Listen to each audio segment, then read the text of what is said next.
here is the mill house. So we're staying on this creek or stream, and look at this beautiful place that we're staying. This is in the Cotswolds near Bath, and let's go inside and check it out.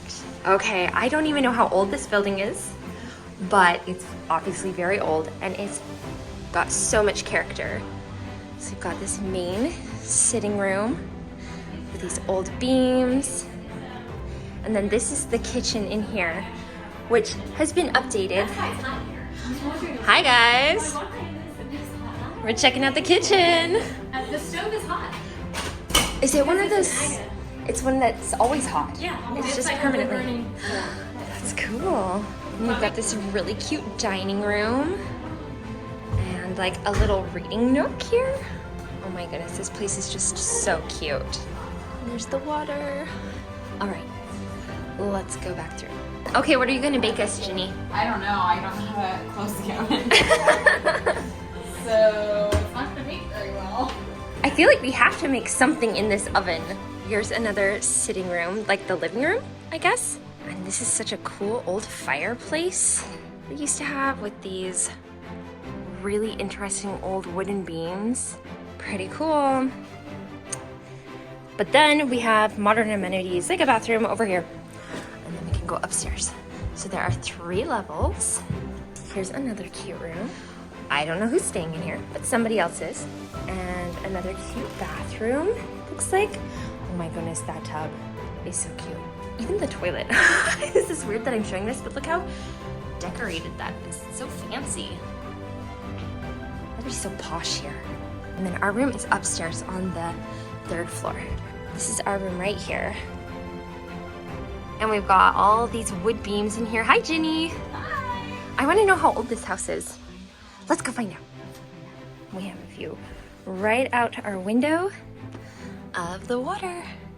The mill is down there. Okay, so we made it to the mill house in the Cotswolds, and this is near Bath, and we're going to be here for a couple of days. And this is where Jane Austen, the Austens lived and wrote their books. So it's a British book club tour that we're doing, and I love Jane Austen's works. Like, I've done a research paper on her when I was in school. So this is really exciting for me and fun to see the place where she lived and her inspiration for things like Pride and Prejudice and Sense and Sensibility, and some of those other things.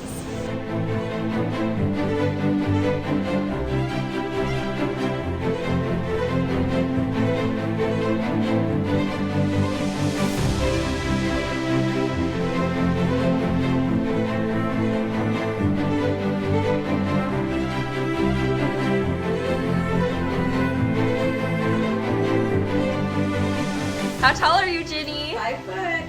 All right. And I can put my hand flat against it. This is a great size. I know, it's built for you. For me, yes. Maybe we will get to heaven and realize we were both wrong.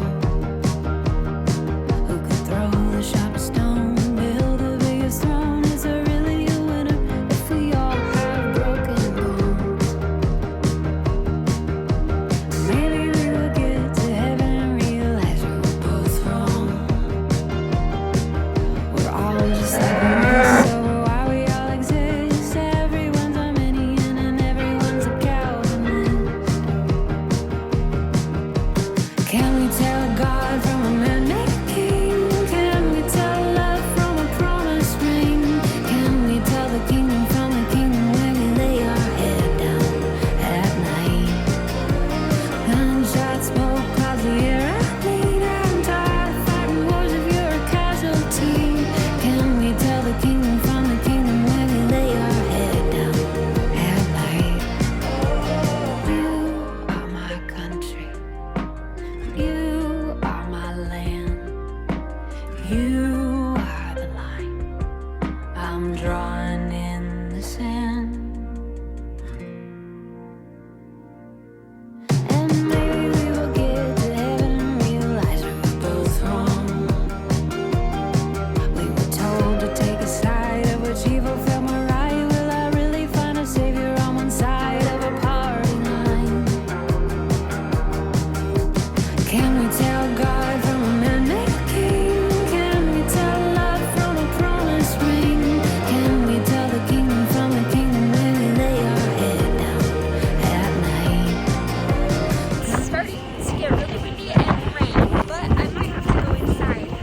right now we are on a ferry and we are headed over to Guernsey, which is a kind of a tiny little island. It's actually closer to France, I think, than it is to England. And if you haven't read the book, Guernsey Literary and Potato Peel Pie Society, it's an excellent read. We're gonna kind of go geek out over being on Guernsey. And also, it is the island where Victor Hugo lived when he wrote Les Mis. So that's really exciting too. So we're gonna see where he lived and wrote Les Mis. So yeah, really excited about this part of the trip because I have really wanted to go to Guernsey. Okay, we're just coming into Guernsey. It's a pretty nice ferry ride, just really cold sitting outside. But I didn't get sick, so success. This is their port and the jetty out to their lighthouse. Town looks really, really cute back in there. So I am excited to explore. Announcements.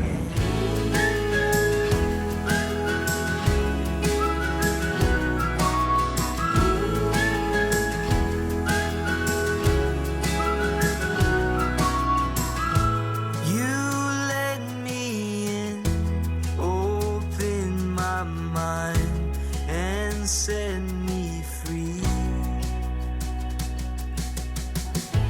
Love knows no end, it keeps no time, it's all I see. So this is the little chapel, and it's the smallest chapel in the world.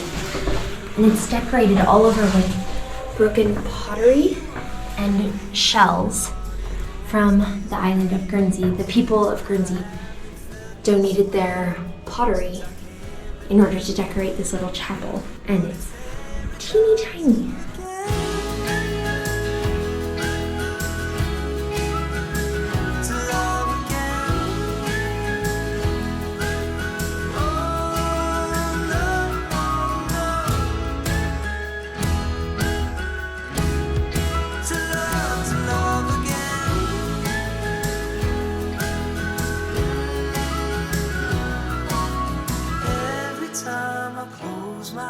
I'm dreaming of you, babe. The way you are, your patient heart, it always gives me grace. Swear I haven't felt this way since I can't remember when. But it's paradise.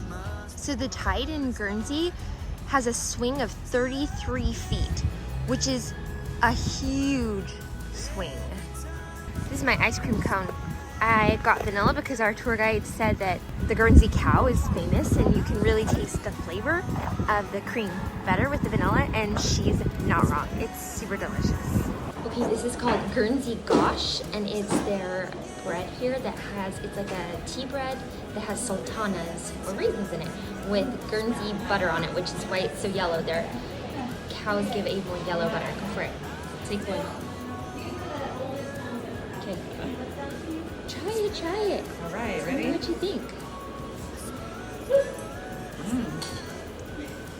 I like that. It's light, kind of like a brioche. Is it? Yum. Keep losing sleep, thinking of things I shouldn't have said. You got in my head, always waiting for something to break down. Think I'm safer with my head in the clouds. Keep it all in my mind as I leave you behind. I wish I could be careless with or without you. So sure of everything that I do. Careless no matter the room. Careless with or without you. There's our double-decker bus. Every detail holding me captive to my assumptions, but I've had enough and I'm always waiting for something to break down. Think I'm safer with my head in the clouds. Keep it all in my mind as I leave you behind. I wish I could be careless with or without you. So sure of every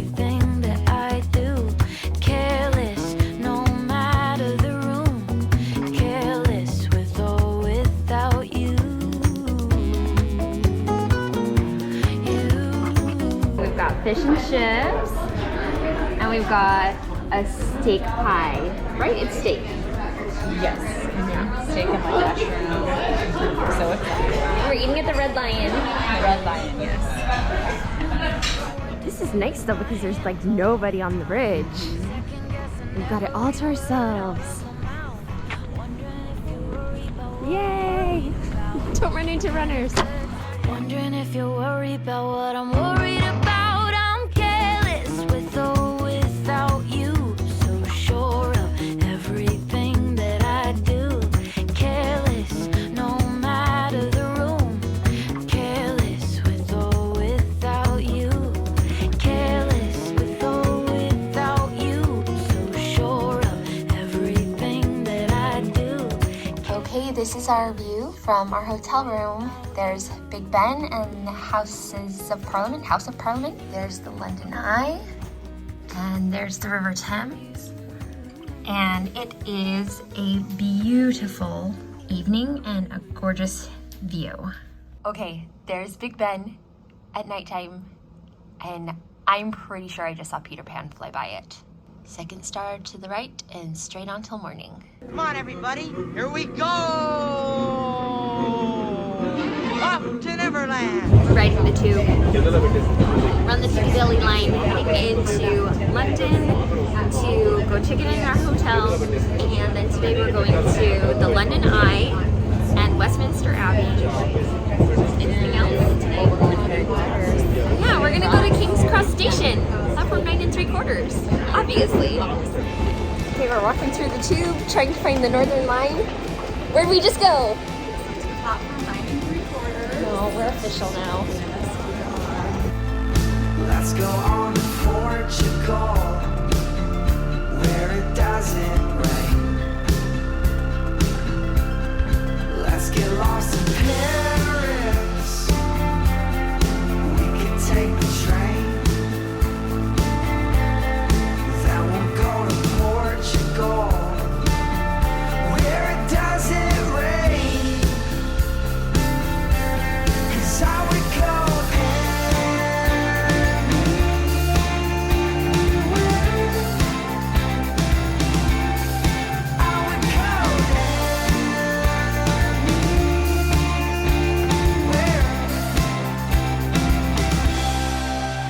with you. We're at the top of the London Eye, like really at the pretty much top. And so right there behind me is the Houses of Parliament and Big Ben. You can see it all. What do you think? Are you scared? No. You're not afraid of heights. I'm not afraid of heights, and it's going really slow, so. Just really cool to see everything from this. I just wish that there were little tags on all the buildings so I knew what was what. I know. Like, what is that? That building? I have no idea. I did see Buckingham Palace from the other side, and pretty sure that's St. Paul's Cathedral over there. Let's see. Or I mean, the Tower of London. Oh, there. There's St. Paul's Cathedral.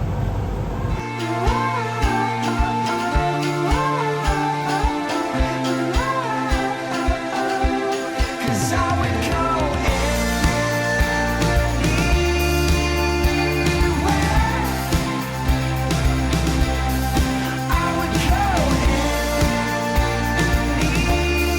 Okay, this is Trafalgar Square. I don't know much else about it. Anybody know where we are?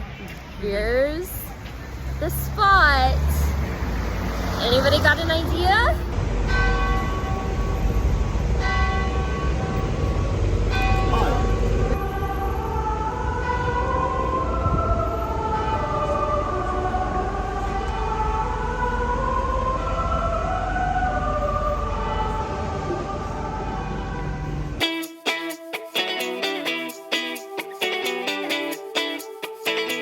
Hello, little guys.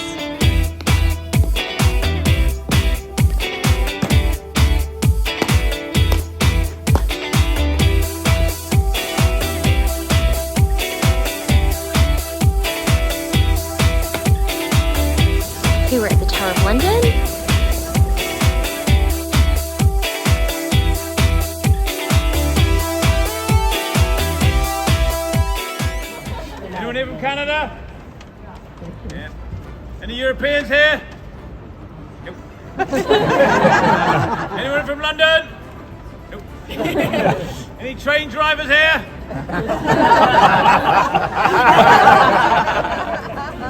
Doesn't matter where you're from, you're most welcome here to Her Majesty's Royal Palace and Fortress, the Tower of London. My name is Mark. Good morning, ladies and gentlemen. Good morning. Now for the next 5 hours, I'm going to be your guide. I'm going to take you on a tour of the tower, point out some historic buildings and tell you stories relating to those buildings. Stories, and not necessarily the truth. I don't want any of you coming up to me going, oh, I think you'll find that with the Duke of Norfolk. Because I think you'll find I don't care. Our story begins way back in 1066 when William, the Duke of Normandy, now known as William the Conqueror, defeated the Anglo-Saxon King Harold at the Battle of Hastings. Yeah, not quite so many of you joined in on that one. We've got our own private execution site. Woo! And that horrific sight! It's marked by that small glass memorial over there and is not to be confused with the public scaffold outside on the hill. 3 Queens of England and some others were executed in this area. Before I tell you some of their stories, I'd like to describe a few of the buildings that surround us here on the green. Now behind you is the largest and oldest of all our towers. That is the White Tower, and work began on that site in 1078 under the direction of a monk called Gundulf of Beck. And it took 20 years to complete. The finest collection of over 20,780 red diamonds, rubies, sapphires, emeralds, pearls, topaz and jade. When you go in there, ladies, you're going to be looking at the Cullinan 1, the first star of Africa, 530.2 carats, a pure white, high-grade, top-end diamond. When you look at that fabulous diamond, ladies, your legs are going to go weak, your lips will start to quiver, and perhaps a tear will form in your eye. Can I give you a word of advice, though, girls, as you gaze upon this magnificent gemstone? Do not, under any circumstances, bring your own engagement ring up and start comparing them. Okay, Ginny, tell us about Embankment Station and why we went there. Okay, so a while ago I saw something on Facebook that talked about how this woman on her way to work would stop at the Embankment Station because her husband was an actor who recorded the Mind the Gap announcement. And so Wait, when? I think it was like in the 50s. And he passed away in 2007, so she would go and listen to his voice. And so then one day it was gone. And so she went and she was very upset and she was like, can I get that recording? And they were like, no. And anyway, and then one day she went back there and it came back on. And so they had like gone back and like redone it and made it into a digital copy so she could still hear her husband say Mind the Gap. And so I wanted to go to the Embankment Station and then see in what? Embarkment or embankment? Embankment. I think you're right, Embankment. Okay. To see if it was a true story because it sounded too cute to be true, and it was. So that was fun. Pinkies up. Okay, so I've got my scone with lemon curd and clotted cream, and my scone with strawberry preserves. I've got powdered sugar on my fingers and clotted cream.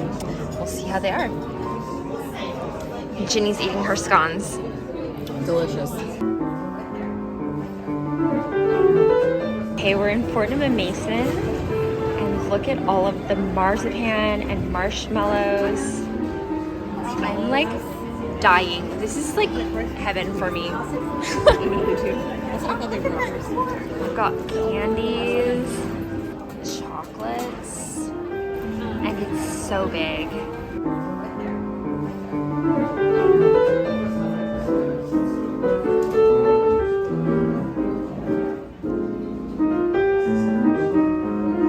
They made a special dessert, the Platinum Jubilee trifle pudding thing. Anyway, I actually made this at home. I made it twice and I totally failed the first time. And the second time I think I got it right. When we were at Fortnum&Mason, they had it there because they're the ones who sponsored the contest for it.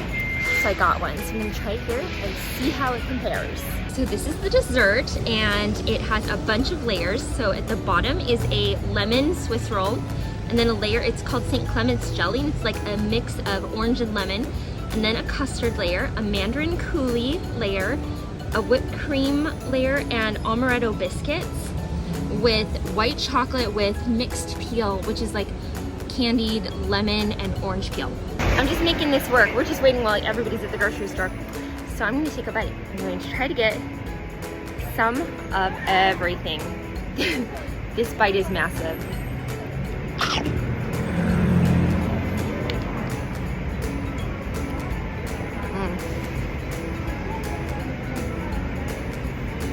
This is really, really good, you guys. Really good. I don't think anybody would make it if I put it on the blog because it's got so many elements. It's really involved. This is good and pretty much tastes just like the one that I made at home. Maybe a little bit different. I'm gonna look for some of the actual ingredients that are mentioned while I'm here in England and see if I can find comparable replacements in America when I get home. We'll see, but it's delicious.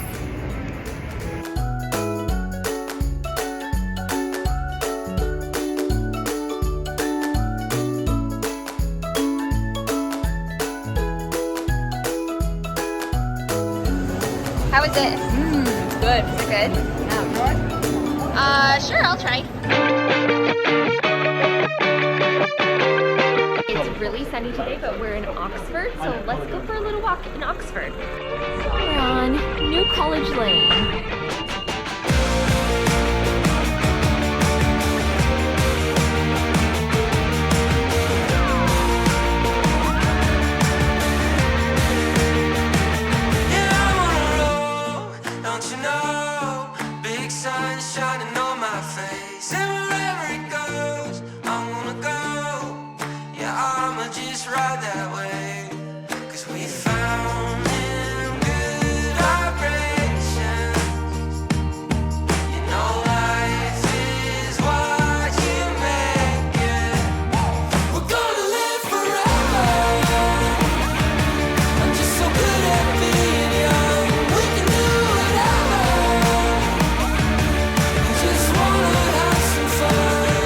This is C.S. Lewis's house. It's called The Kilns, and we are going to go take a tour.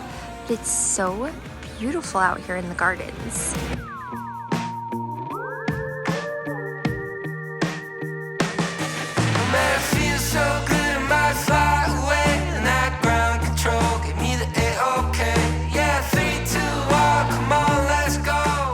These are the stairs that he would take up to his bedroom up there. It's kind of an interesting story because C.S. Lewis actually lived with two women and his brother. And the women were the mother and sister of an army friend that C.S. Lewis during World War I had promised to take care of if his friend died. They kind of made this pact.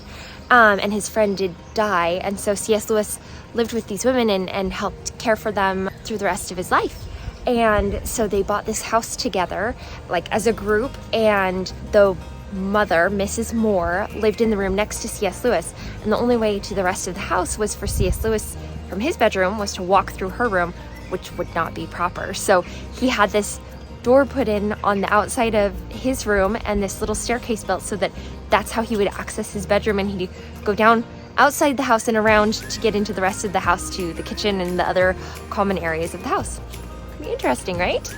Okay, and this is just a recreation of the attic room that C.S. Lewis and his brother Warnie had in their house in Ireland when they were growing up. And he went by Jack as a kid because he didn't like his name, which was Clive Staples. It's just an imaginative recreation of a wardrobe and kind of what their like little attic room would look like in the house that he grew up in. That room like didn't exist in this house. This house is in like near Cambridge or Oxford. But still, it's like just kind of an example of the room that he played in as a child, where like Narnia was born, like the initial ideas of the talking animals as kings and things, and where that kind of came from. And then this was C.S. Lewis's study. After Mrs. Moore died, this became his study. It was her room before, and this is where he wrote many of his books that are so famous.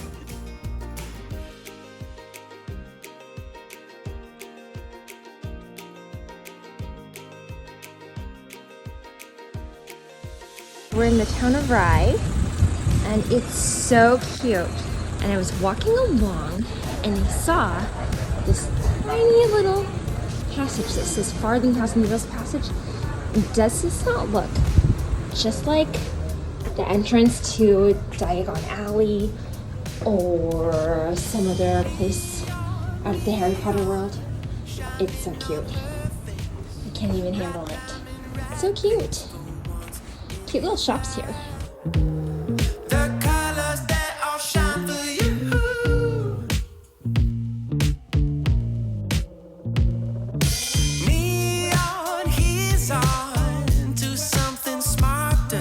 Think she went to Oxford, just can't waste her time. Hi.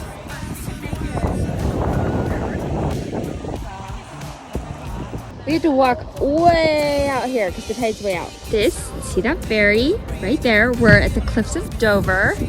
And that over there is France. Hello, France. Here's another, about to run right out for cover. Here I am, sick with fear. Okay, we're walking on this trail on the cliffs of Dover, the white cliffs of Dover.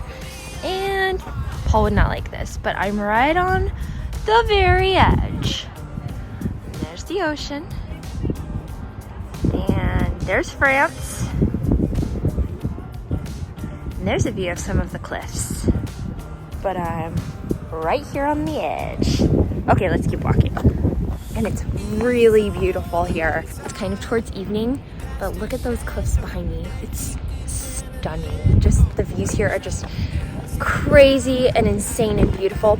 And you can see France just out across the water, and there are like ferry boats going between the two of them. And we're just doing a beautiful hike right now. Okay, we're really close to some of the white rocky cliffs. And we're gonna walk around here and get a better view. Hi guys, everybody say hi. Say hi, I'm taking a video. Oh yeah, look at that. That's cool.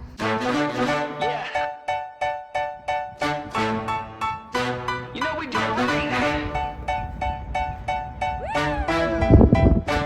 All of these lorries are getting off their flatbed truck semis, but they call them lorries here. They're getting off the ferry from France to England, and they're taking all sorts of goods from France to send all over England, probably wine and other stuff, French stuff, cheese, croissants.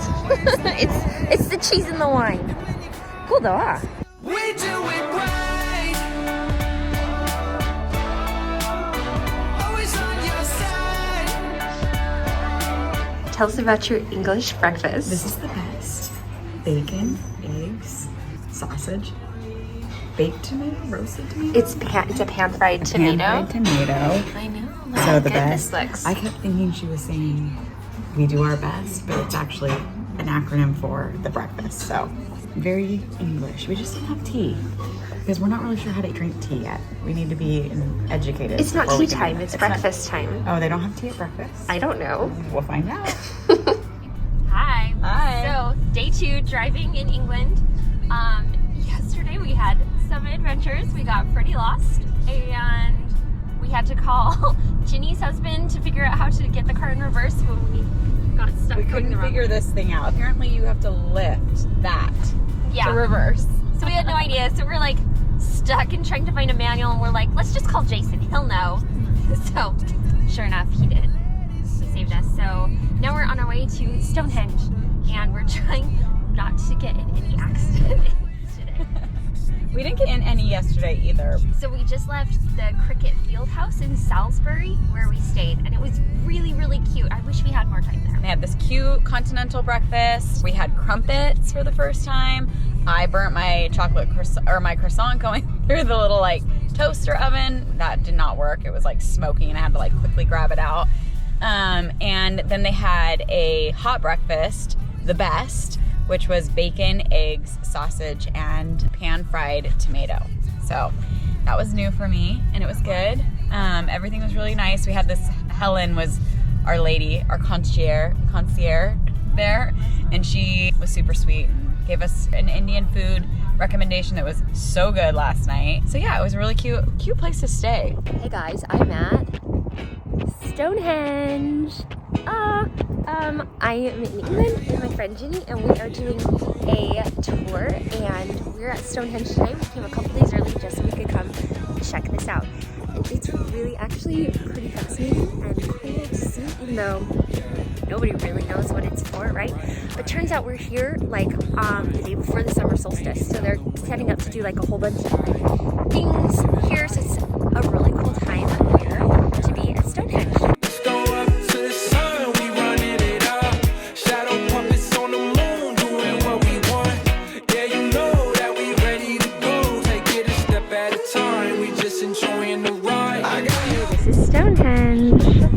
These are pretty cool. So apparently these stones on top are called lintels, and this is like the only place in Europe where they have them. We were trying to get an early morning tour.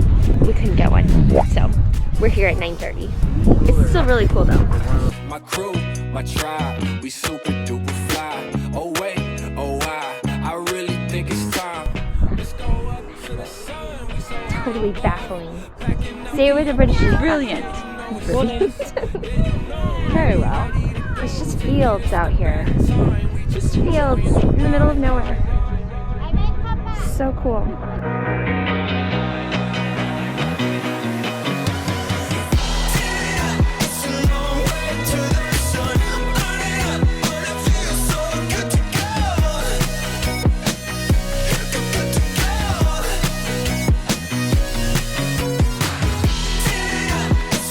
Okay, Ginny, tell us what you're doing. I'm looking at honey, trying to decide if I should. Ooh, delicious with roasted figs. Checking out the honey for Checking out the Jason. honey. This is like cut comb. I've never seen this. It's like cut up honeycomb in honey. I don't know. I'm wondering if like you eat it and then you spit out the wax. Huh. I'm not sure. That's interesting. Maybe you eat it and it's, I don't know, good for you somehow. I'm not sure. Cut comb. I want to send a picture to Jason. So we're at Winchester Cathedral, and here it is behind me, and it's the longest cathedral in the world, and it actually used to be the capital of England, like the medieval capital or something, before London became England's capital. And this is the longest cathedral, or at least medieval cathedral, in the world. So we're gonna go inside. This whole time I've been searching for the wrong thing. She's my captain, she's the sea. She's the sun on my back, baby, believe me. She's my captain, she's the sea. She's the sun on my back, baby, believe me. Believe me. Believe me. You found my heart in my mind, fighting for my bones.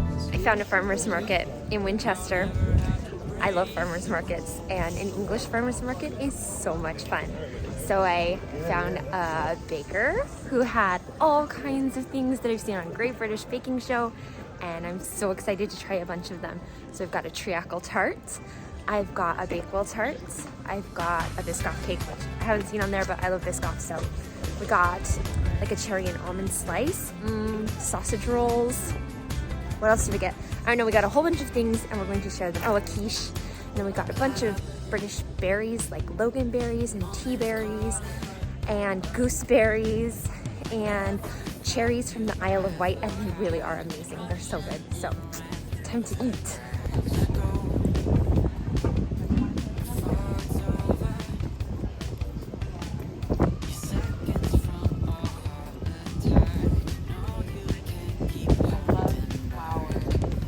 Yeah, they're really pretty.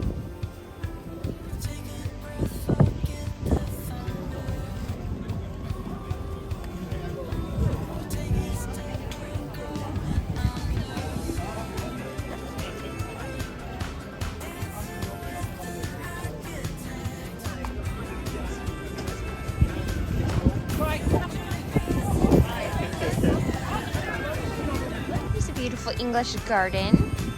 Such a pretty place.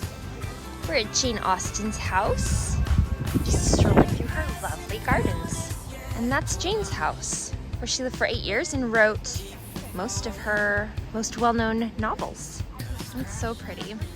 So this is where she revised Pride and Prejudice and wrote Emma and Persuasion and Northanger Abbey. Basically all of her like most popular works were written here in this house in about 8 years.